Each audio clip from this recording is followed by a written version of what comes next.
Donc, changement de base. Hier, on a terminé un peu rapidement la matrice d'application, mais je pense que c'était bon quand même.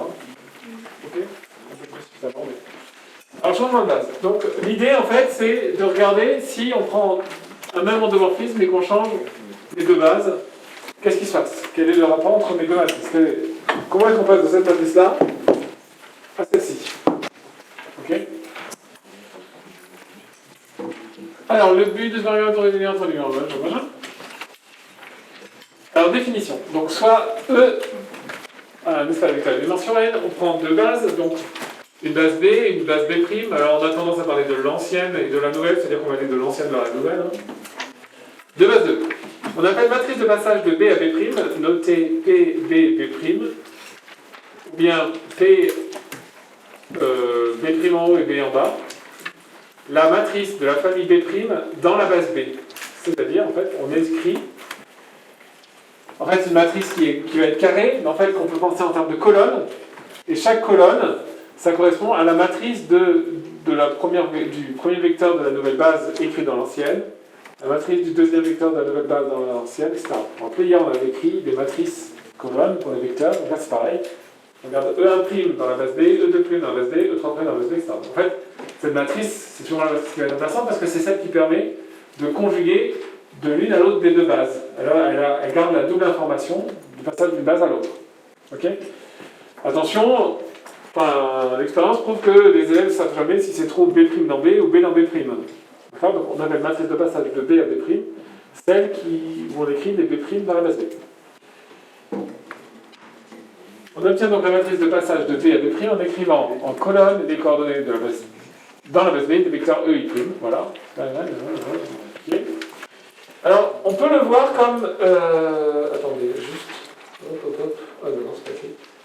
Il n'y a pas de petite remarque là sur le code map. Alors, on va faire une petite remarque.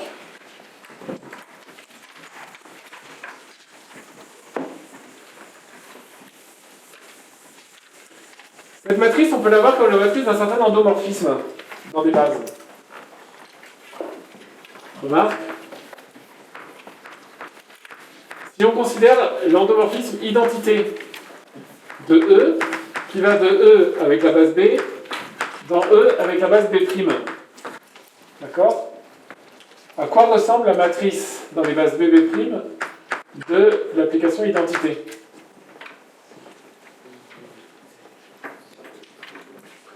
C'est écrit? Et où? Ah! Ok. Bon, bah, regardez. Démonstration. Du théorème suivant. En fait, la matrice de passage de B à B', c'est en fait la matrice de l'identité des bases B à la base B', d'où le nom de passage E. Ah bah, déjà, il faudra que je corrige. De B' dans B. Voilà. Une matrice de passage est donc inversible, puisque l'identité est bijective, et en fait, on a cette relation-là, mais on va l'écrire tout de suite. Alors, démonstration. Ah, pas de démonstration. C'est un sketch. Alors, on va quand même faire une démonstration, non? Je suis parti. Donc, je vous rappelle comment ça marche la matrice de F des bases B dans C, en fait. On écrit en colonne F, donc ici identité des éléments de la matrice de la base de départ, puisque l'identité, la fonction prend des trucs du départ. Donc le départ ici c'est B', donc c'est bien l'identité de E1', etc. Identité de En'. Ok, dans les bases E1 à l'arrivée En. Ok. Donc on a bien cette matrice-là. Et ça c'est bien, par définition, la matrice de B' écrite dans la base B, ou encore la matrice de passage de B vers B'. Vous voyez qu'il y a un truc qui est un peu bizarre, c'est la matrice de passage de B à B'. C'est en fait la matrice de l'identité de B' dans B. D'accord? Donc le nom est bizarre. Alors, maintenant, on sait, nous, que la matrice de B'B, identité moins 1, on l'a vu hier, c'est la matrice de identité moins 1 dans les bases inversées. D'accord? L'identité moins 1, c'est l'identité. Donc c'est la matrice des bases BB' de l'identité. Soit encore, Si on prend ça mais inversé, c'est donc la matrice des composantes de B dans la base B'. D'accord, d'où le résultat sur l'inverse de PBB' égale PB'.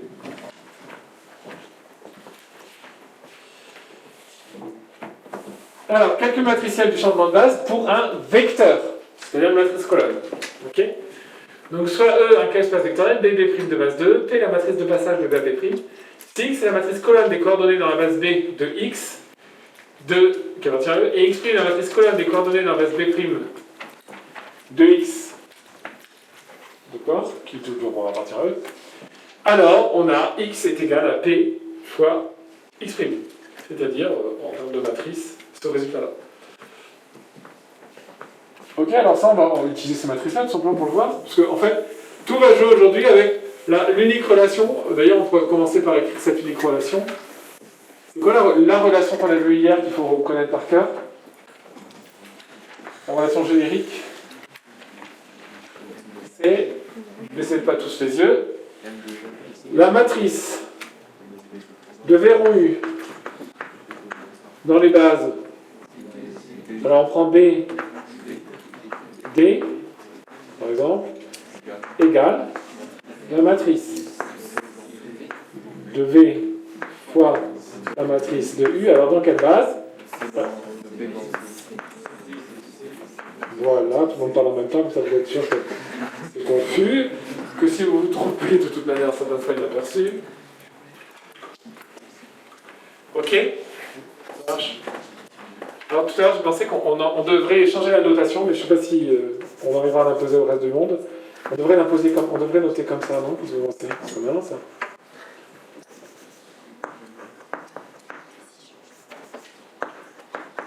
C'est plus facile à retenir, un truc comme ça. Ouais.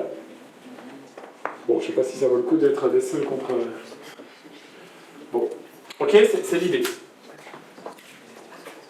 Ok, là on voit bien, l'essai au milieu, ce qui se passe, la B, D, flèche, tac, tac, U. Ok. Alors ça, c'est la formule qui nous intéresse. Alors maintenant, on va démontrer le résultat. Ah non, on ne démontre pas. Si, plus tard, après. Ok, alors on continue. Savoir-faire, petite mnémotechnique. Se souvenir que la formule donne facilement les coordonnées dans l'ancienne base en fonction des coordonnées dans la nouvelle base. Ce qui est rarement ce dont on a besoin. Pour les coordonnées dans la nouvelle base, il faut calculer le P-1. Donc en règle générale, c'est compliqué. Okay, enfin, si on n'arrive pas à le faire directement, c'est que le calcul matriciel ne le donne pas directement. C'est qu'il faut faire une inverse, quoi. Une inversion. Alors, démonstration.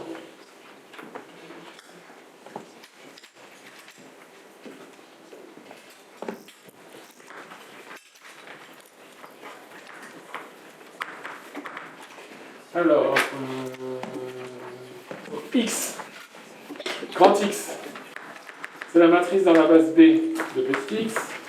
X', c'est la matrice dans la base B' de petit x, toujours aussi. Et donc,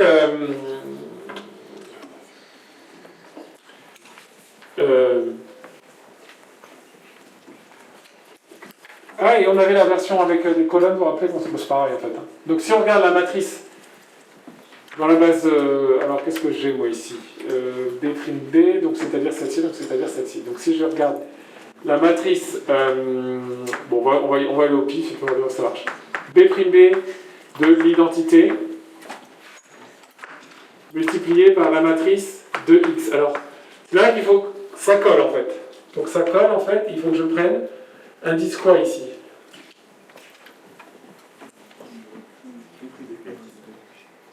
Alors, qui vote vendredi? Qui vote B'? Ah, il y a quelques B', dont Mathéo. Qui vote B? Ah, moins, dont Jonathan. On fait un vote pour savoir qui a le plus de copains? Alors?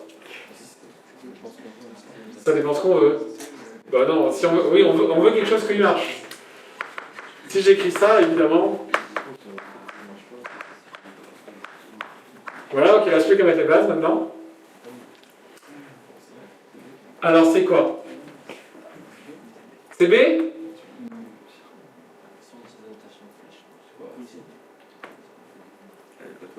Alexandre? Dans MB', identité, la notation dit que l'identité prend quelque chose en base B' et renvoie quelque chose en base B. Donc Oui. on va multiplier quelque chose à gauche, à droite, et il va falloir que ce soit en base B'.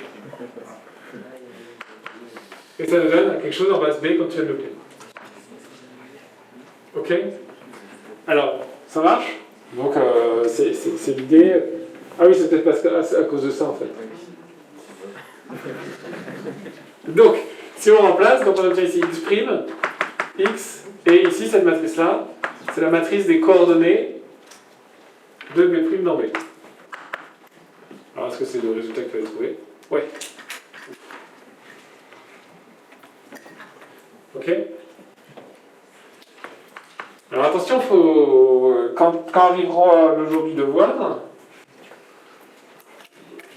c'est pas une chance sur deux, hein. D'accord, c'est pas le chat de Schrödinger, là. Vous êtes vivant ou mort à la fin du devoir. Vous essayez d'être dans un état. Pendant 4 heures, vous êtes dans un état, je sais pas comment on dit, intriqué là. Et puis à la fin des 4 heures, quand je vais faire la mesure, je saurai si dans la boîte il y a un chat vivant ou un chat mort. Ok, c'est ça, non? Ah oui, parce que vous connaissez pas le chat de Schrödinger. Arthur n'était pas là, je crois. Alors, oui. Est-ce que vous pouvez répéter ce que Alexandre avait dit pour Oui. les bases? Alors, il a répété ce qui était écrit ici, c'est-à-dire que quand on regarde cette matrice-là, elle part de B' et elle renvoie dans B. Donc si elle veut faire un calcul, enfin, elle va prendre quelque chose de B' et elle va renvoyer quelque chose dans B. D'accord? B'. L'autre façon de voir les choses, c'est que quand vous écrivez ça, faites ce que vous écrivez. Alors, d'habitude, c'est qu'on l'écrit ici. Vous êtes en train de parler de B', là, que vous regardez dans B. Bon, je le mets là, mais je vais le mettre ici, que vous regardez dans B. Ok? Quand vous allez multiplier par quelque chose qui a du sens. Pour que ça ait du sens, il faut que chaque colonne, mais chacune à son niveau, elle est associée à B'. Il faudra que votre vecteur x, la colonne, il y ait la correspondance. Lui avec lui, lui avec lui, lui avec lui, lui avec lui, en fait. Et pour qu'il y ait cette correspondance, il faut que les colonnes de celle-ci soient en correspondance avec les lignes de B', de x. Ok? On le voit en termes de dimension, par exemple.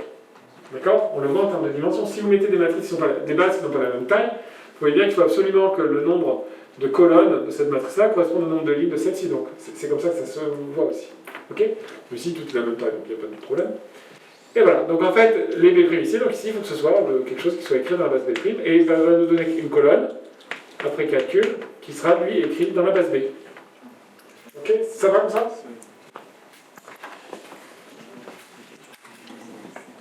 Hop. Alors, matrice équivalente. Alors en fait, maintenant, on va faire deux situations.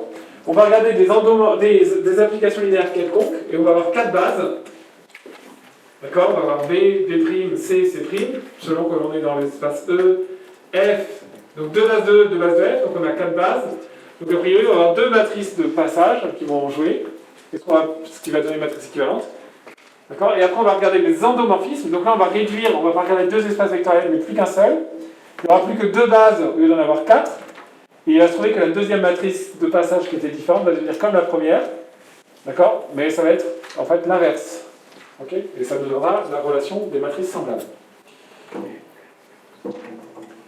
Alors, soit E et F, 2 espaces vectoriels de base B, B' pour E et C, C' pour F. On pose P, la matrice de passage de la base B vers B', c'est-à-dire la matrice des composantes de B' dans B, et Q, la matrice des composantes de C dans C.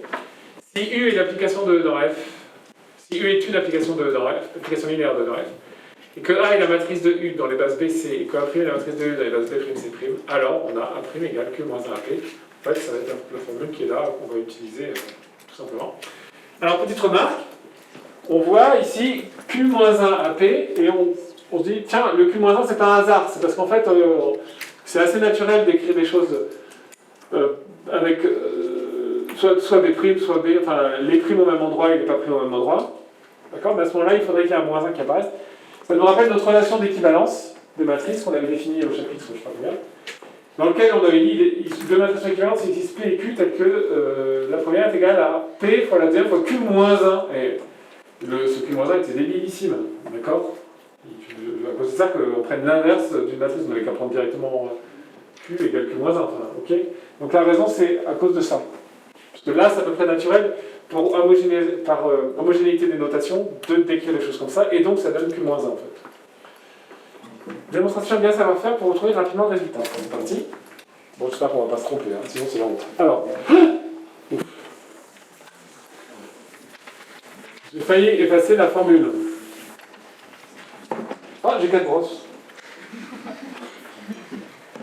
Vous allez voler avec qui? Ok. Alors, eh bien on y va.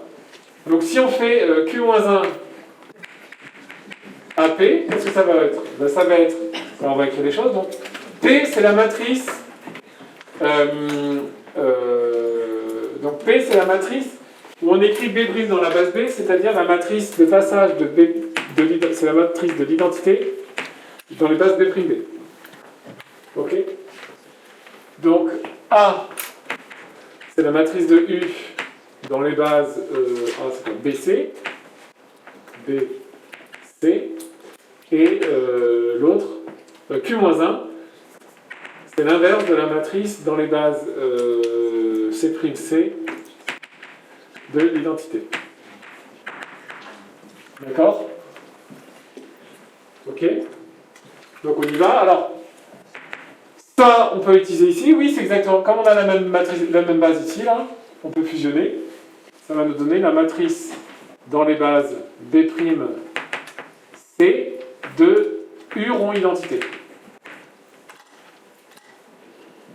Ok? Et le moins 1, ici, on a dit tout à l'heure, c'était tout simplement l'inversion. Donc c'est la matrice de l'identité dans les bases CC'. Ok? Et après, on peut à nouveau fusionner, puisqu'on a U ici et U ici. Donc ça fait la matrice dans les bases B', C' de l'identité. Alors, idéalement, exactement, en fait, c'est identité moins 1, rond U, rond identité. Bon, c'est ridicule, c'est U, ça. Donc la matrice dans les bases B', C' de U. Et ça, c'est en fait, c'est 1. C'est I. D'accord? Donc j'ai Q-1 AP égale à prime. Ok, ça va vite, hein? Tout est là. D'accord? Dans cette formule-là, que je vais réécrire quand même, comme je l'écris au-dessus. Et oui, je sais bien que c'est ça.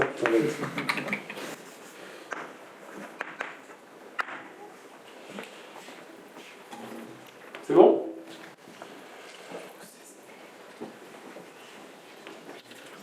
Remarque, rappel, ça doit être justement sur la matrice équivalente, je pense. Donc A et B sont équivalentes si et seulement si elles représentent la même application linéaire dans des bases différentes. D'accord? Donc on se rappelle que ça veut dire aussi qu'elles ont le même rang. C'est ça qu'on avait démontré la première fois. Alors attendez, est-ce que c'est un équivalent qu'on a démontré? Non, là ça nous dit quoi là? Ça nous dit que si deux matrices représentent la même application linéaire, pourquoi je mis DS? Ah, ça, c'est pas... La même application linéaire dans des bases différentes, alors elles sont équivalentes. Est-ce que la réciproque est vraie?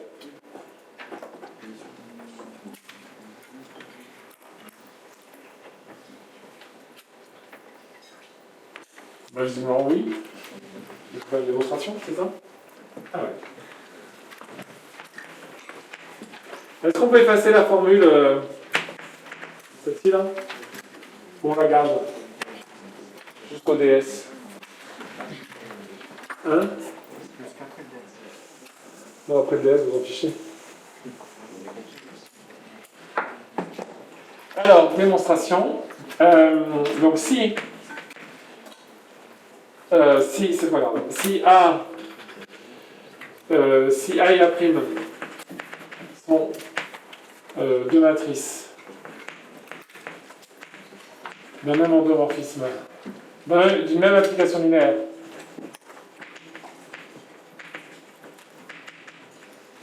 U, alors une multiplication linéaire U, alors elles sont équivalentes.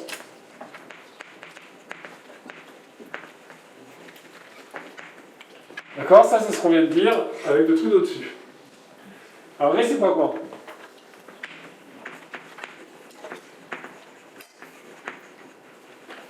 Si A et A' sont équivalentes.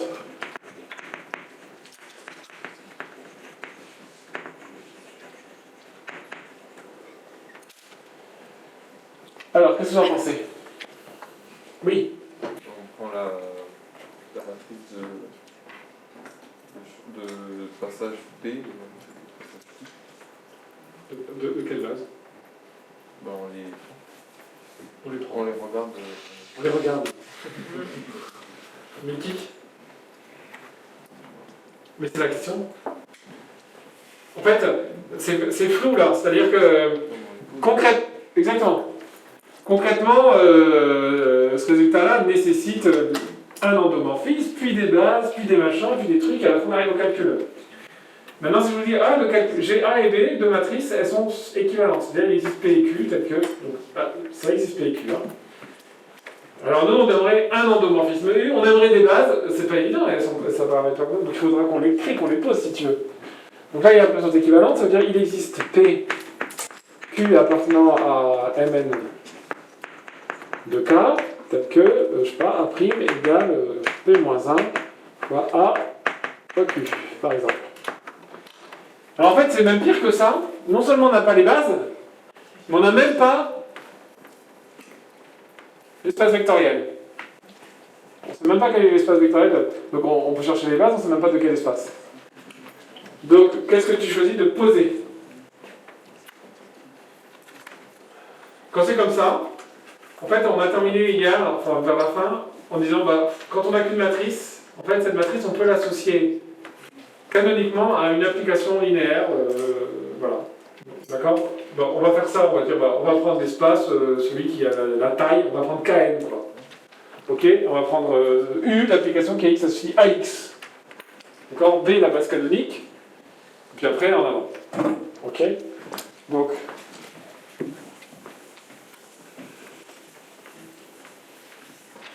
je vais projeter le truc, là. Donc, alors, elles se sont. Ah mince, c'est des A', B, j'écris. On va prendre. Excusez-moi, je vais prendre comme dans l'énoncé. Si A et B sont équivalentes, il existe P. Alors, P appartenant à. Et Q appartenant à. Donc, on a B qui est là. Les deux. Ah, voilà. Donc, N. Nombre de lignes P de colonne. Donc, on a N, P, Q. De K. Et P, nombre de lignes N. Voilà, c'est ça. Ok, voilà, c'est bon. Donc A, en fait, appartient à NNP de K. Donc je propose de prendre U, l'application de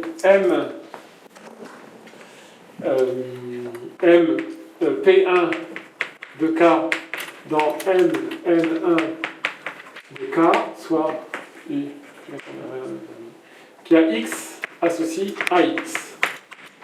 D'accord, elle est linéaire. Ok? Et si on prend B, la base canonique de MP1 de X de K et C, la base canonique de MN1 de K, en fait, la matrice dans les bases BC de U, qu'est-ce que ça va être?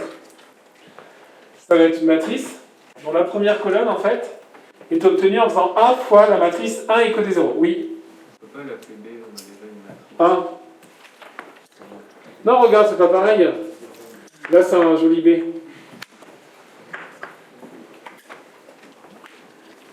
Alors celui-là, c'est un moche B. Faut pas le dire, mais... Alors, quelle est la première... Oui. Voilà, la première colonne de cette matrice, ça va être la première colonne de A. Parce que c'est 1 fois 1 égale des 0, et donc ça va nous donner exactement la première colonne de A. C'est le calcul matriciel qui nous l'a dit ça. La deuxième colonne, c'est la deuxième colonne de A. La troisième colonne. Donc c'est A en fait. Donc ça y est, j'ai des bases. Je commence à. C'est pas mal. Parce que je vais avoir dans ma relation ici quelque chose qui ressemble à ça. D'accord? Donc maintenant il va falloir que j'aille regarder ça et ça. Ok? Alors il faut que je crée B'. Donc je cherche B', telle que la matrice. Donc B', on cherche B', une base de MP1 de K, et on aimerait que la matrice dans les bases B', D de l'identité, pour que ça colle à ce qui est là-bas, là, ce soit la matrice Q. Alors qu'est-ce qu'on pourrait prendre pour B'? B est la base canonique. Hein. Oui. On prend les coefficients. On prend voilà. Par rapport à la base canonique, ça fera la première colonne de Q. Exactement. On prend la première colonne de Q, ça nous donne notre premier vecteur.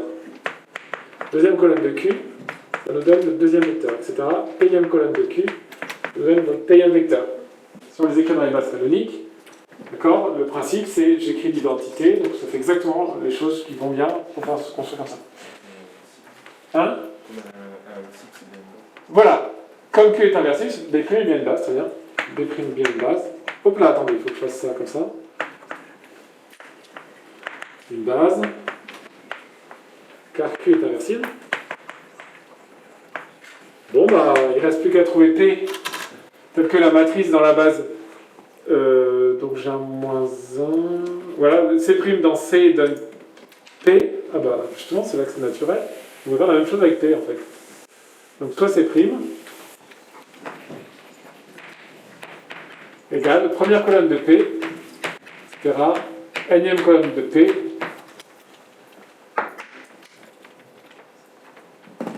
D'accord? À ce moment-là, on a la matrice où on écrit C' dans la base C de l'identité qui donne exactement la matrice P.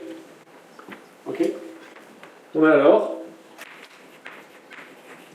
B qui est égal à P-1 à P, Q, qui est égal à la matrice C', C identité, fois la matrice B, C, U, fois la matrice B', B identité, d'accord?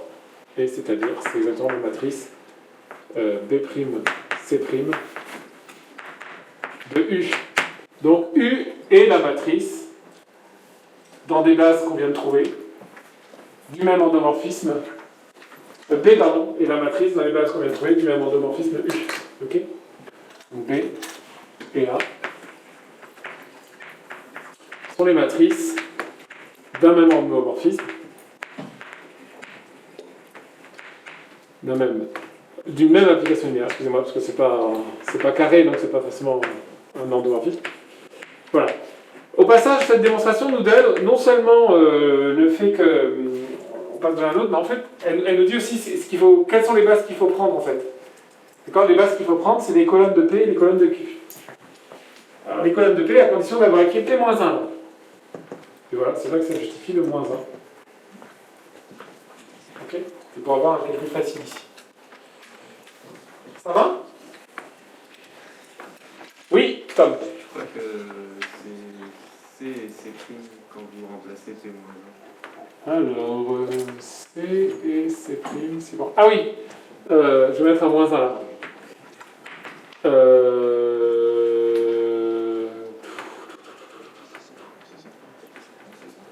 Là, c'est bon?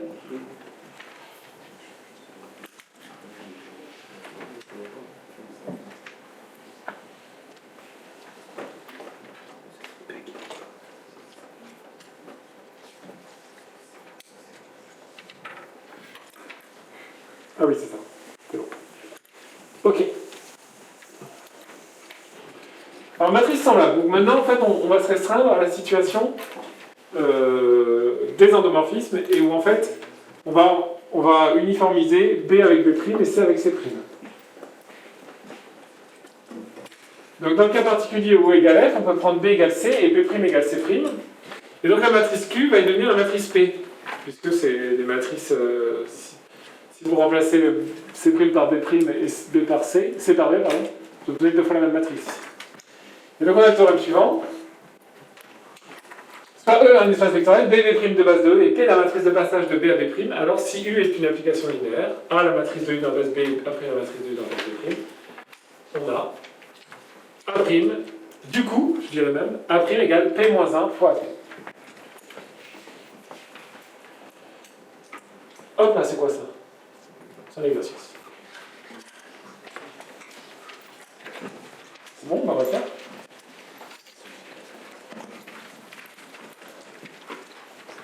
Alors, l'idée là, ça va être. Enfin, on aurait pu. J'avais dans l'idée, mais je pense que ça va être cet exercice même. Reprendre le calcul de Firmin qui a, lui, trouvé pour un même endomorphisme F dans deux bases différentes, deux matrices différentes. Il nous reste à trouver les matrices P et Q de passage, de la base canonique à la base des LI. Et puis faire le calcul aussi pour voir si ça marche bien. On le fera. Mais là, les exercices vont le faire. Alors, donc, on considère deux vecteurs, comme ça, F1, F2, là, un peu, qui ont l'air d'être choisis un peu au hasard. 1, 2 et 1, 3. Bon, première question, on doit montrer que ça forme une base de E. Alors, quelle est votre stratégie? Oui, Mathéo? C'est libre, le premier libre parce que les notions linéaires, et son cas c'est libre que les notions de... Ok, donc la famille est libre. Donc F1 et F2 ne sont pas collinaires.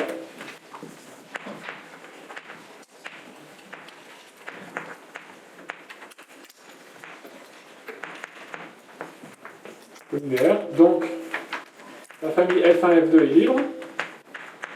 Libre dans R2. Dimension de R2 égale 2. Dimension de R2 égale 2. Égale cardinal de F1 F2. Donc F1 F2 est une base de R2. Ok. Soit B, la base canonique de E, écrire la matrice de passage de P, B', B. Donc là, je vais vous laisser quelques secondes.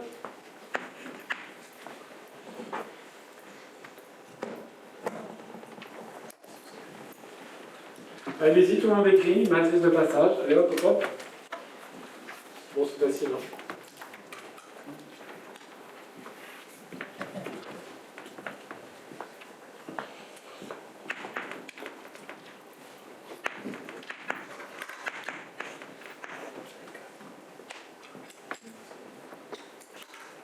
C'est fini l'exercice. 1, 2, 1, 3. D'accord? Soit x égale le vecteur 4,1, déterminez matriciellement les coordonnées de x dans la base B'. Donc, est-ce que c'est facile ces coordonnées de x dans la base B'? Pas trop, on sent bien.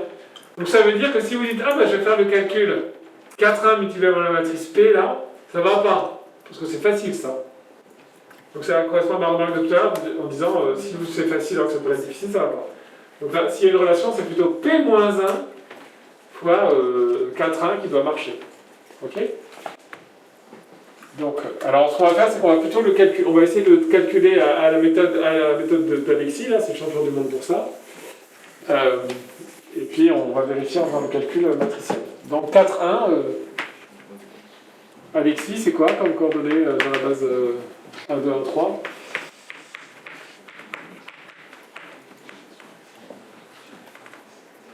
Je ne vais pas te mettre la pression, hein, mais...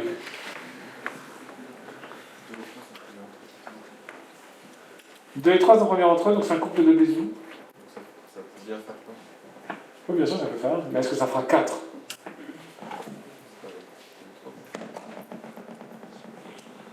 Donc qu'est-ce que je mets là? 11? Ouais, pareil sur 11. Et sur 7. Oh là là.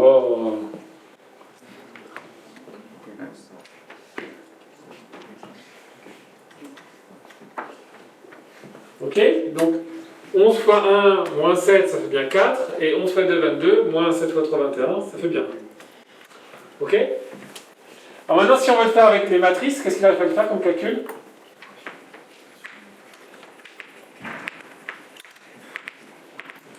Bien, en fait, ce qu'on cherche, c'est en fait 4,1 écrit dans la base canonique.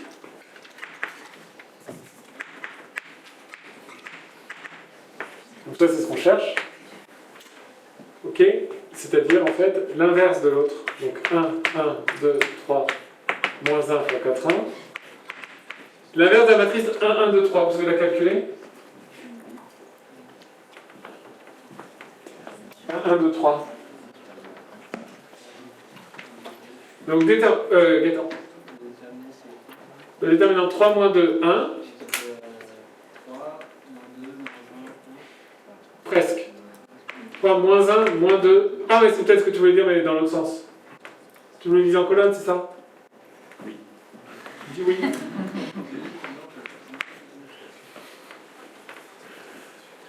Il n'a pas ton talent pour mentir. Alors, 3 moins 1, moins 2, 1. D'accord? Fois 4, 1. Et donc, le calcul donne, suspense, 4 fois 3, 12, moins 1, 11, moins 8 plus 1, moins 7. Ok, donc on retrouve le résultat. Il n'y a qu'une seule solution, hein, parce que ce sont des bases d'écriture unique. Ça marche? Ah. Bon, très bien. Soit une endomorphisme de E définie par U de xy égale 2x plus y et x moins y. Écris les matrices de U dans les bases B et dans les bases B'. Alors, matrice de U dans la base B, ça c'est facile.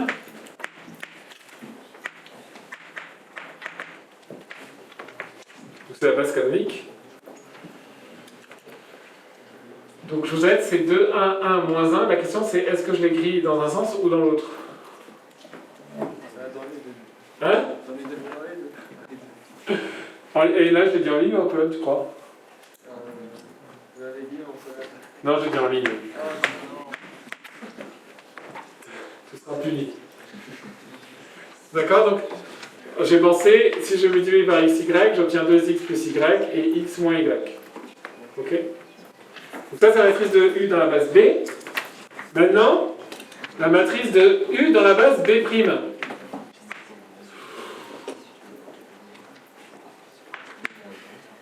Quoi? Alors, donc là, il y a deux options. Soit vous cherchez le calcul avec les matrices P, P-1, soit vous cherchez le calcul avec les F de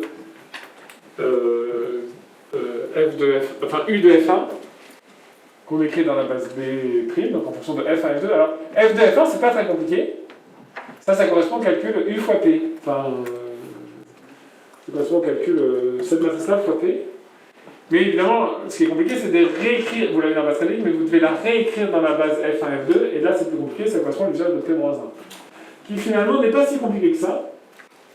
Donc allons-y pour le calcul matriciel, si on veut. Donc on obtient M dans la base B' de U égale donc 2, 1, 1, moins 1. Alors où est P, moins 1? Donc ça c'est la base B, B', on voudrait B', donc ici on a B et ici B'. D'accord? Donc on a P, B', B à la base B', ici P, B', B, et ici on a M, B. D'accord? On a une correspondance, on avait dit, hein, comme ça. Ok? Donc le calcul. Alors, donc 3, moins 1, moins 2, 1 fois. Alors 2 et 2, 4. 1 et moins 2, moins 1. Ok. 2 et 3, 5. Et 1, moins 3, moins 2. Ok. Et donc, maintenant le calcul, 3, 12, plus 1, 13, 15, plus 2, 17, moins 2, moins 1, moins 3, moins 10, moins 2, moins 12. D'accord? Donc qu'est-ce qu'on doit vérifier? On doit vérifier que si on fait U de F1, on va faire celui-là, et puis après on ira en rotation. U de F1, c'est-à-dire U de la matrice de la coordonnée, je ne sais pas vous dire, 1, 2, visiblement, c'est ça. Ou on va faire la U de F2, ça fait U de 1, 3. Par définition, U de 1, 3, ça vaut, je remplace, donc 2 plus 3, 5, 1, moins 3, moins 2. 5 moins 2, c'est les coordonnées de U de F2, mais dans la base canonique. D'accord? Ça correspond à ce calcul-là, en fait. Ok?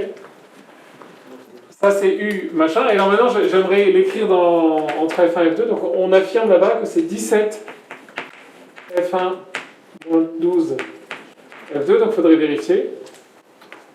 Donc, si je fais 17 fois le vecteur, alors on va plutôt mettre et 17 fois 12 machin. Donc, ça fait, alors c'est ici. Donc, 17 fois 1, 2 moins 12 fois 1, 3. Qu'est-ce que ça donne? Ça donne 17 moins 12, 5. Et 34 moins 36 moins 2. D'accord? Donc ça marche. Ok?